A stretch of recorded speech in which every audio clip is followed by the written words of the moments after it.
يا أيها الذين آمنوا استعينوا بالصبر والصلاة إن الله مع الصابرين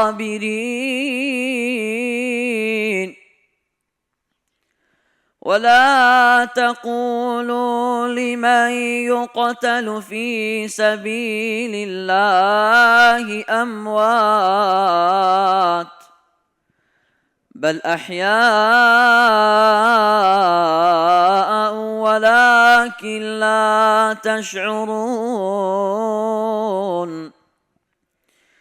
ولنبلونكم بشيء من الخوف والجوع ونقص من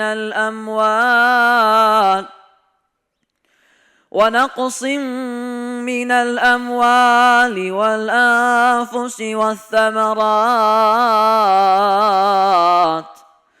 وبشر الصابرين الذين إذا أصابتهم مصيبة قالوا إنا لله وإنا إليه راجعون. صدق الله العظيم.